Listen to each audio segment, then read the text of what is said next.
School Days is an anime I did not think I'll be watching, but I recently got back into Crunchyroll. Saw a couple anime that I haven't seen, in a while, I say. Miss Monochrome, I might do one on that. For some reason, School Days isn't really loved or not on Hulu, which is not surprising to me. Right from the get-go, I knew that this fucking main character was gonna be a straight-up fuckboy. He just oozed the fucking vibe.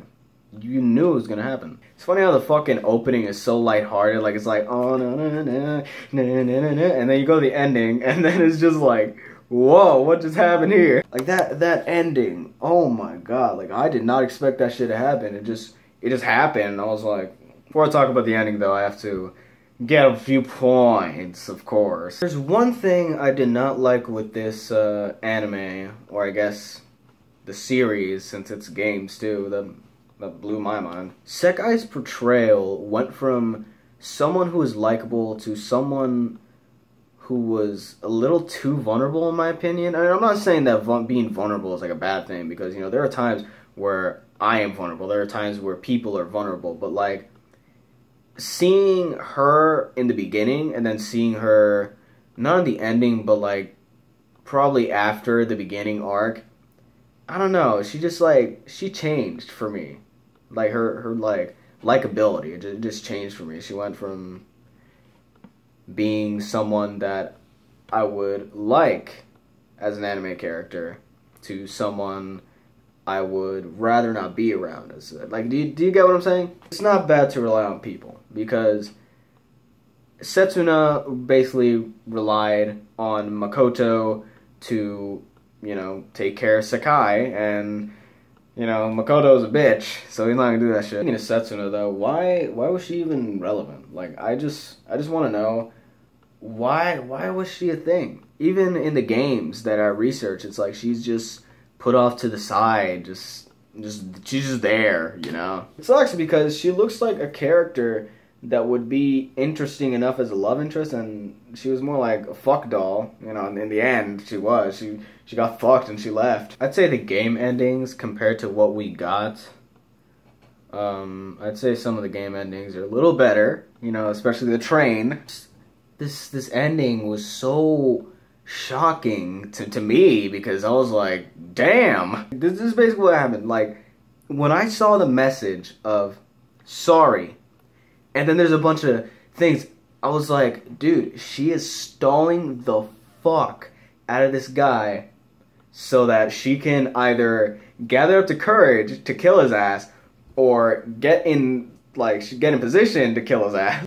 And once I heard that goodbye, man, I'm like, fuck, dude, she's gonna kill him. It's funny because Makoto, at least in my opinion, started realizing how much of a bitch he really was. And he was like, I think I'm gonna stay with Katsura. It sucks, but I mean, I guess he was too late, because Sekai beat him to the punch, or more like the knife. I like how the ending, or like the song just set the tone, and it was just like, I was shocked, and I was just laughing at the fucking, song that was playing, because it was like, dude, this motherfucker's getting stabbed, and it sounds like they're talking about fucking, Christmas lights and shit. Once Katsura saw that body, man, she already knew what she was gonna do. She's like, I'm gonna cut this motherfucker's head, I'm gonna put it in a bag, I'm going to Sekai, and I'm going to basically show if she is lying about the pregnancy or not. And I didn't really understand what she meant at that point about, you're lying about the pregnancy, because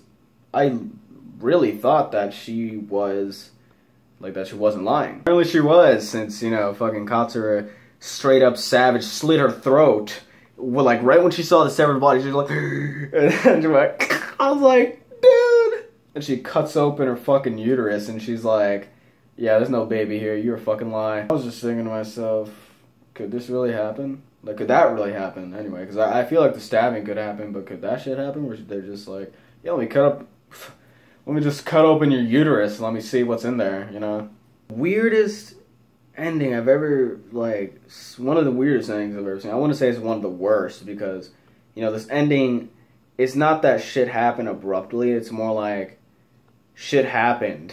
No normal, sane person would even cut the severed head in the first place to get that reaction and then, you know, do that shit. But it was still savage. I couldn't think up of, like, any words to say when I saw the ending. I was just looking at the screen and I was like, wow, that really happened. And it's funny because there are worse endings than the ending we got in the anime. Because in the game, because for some reason, like I said, there are the games, some of the fucking endings are just straight up like shit. The ending of School Days is an ending you do not see often. It's, in fact, you don't see it at all. Usually in an anime, almost everything is resolved, you know, for the story, even if it's like let's say it's a season 1 only type of thing and they're going to resolve everything in the story. You know, usually everything is resolved and it's like happily ever after, as happy as, you know, it could be. But in this case, I mean, I guess you could say it was a happily ever after for Katsura because, you know, he has his head. You don't see an ending like that ever. Funny because Oraimo 2, you know, the one that I did before this, it ended in 2013, whereas School Days ended in 2007, and for some reason there is little to no, like, episodes or anything in Hulu or, you know, Netflix, because, you know, Hulu and Netflix always do this. I'm just glad it was on Crunchyroll so I could see this, because this anime, though the ending was like, whew, it wasn't like a bad ending. It was a bad ending, because, you know, from the game, that would be the bad ending, but it wasn't like a bad ending to the point where I didn't like where it was going. It's like, I wish he wouldn't have died the way he died, because, you know, he's a fuckboy, but, like, no one deserves to die like that, getting stabbed to death. Like, shit, dude. So Makoto didn't kill a bunch of kids to die like that. I guess in the end, you know, people can just get pushed over to the point of that, which I do not want that to happen to me. You never know. You can be a fuckboy, you can be anyone, and somehow you can just push them to that limit, and they will fucking kill your ass. Luckily, Katsura savagely avenged Makoto in the weirdest way possible, but hey, I mean, I liked Katsura, and then Katsura went weird, and then I was like, okay, never mind, Katsura, let me take that back from you. Thank you guys for watching, and I'll see you guys in the next video.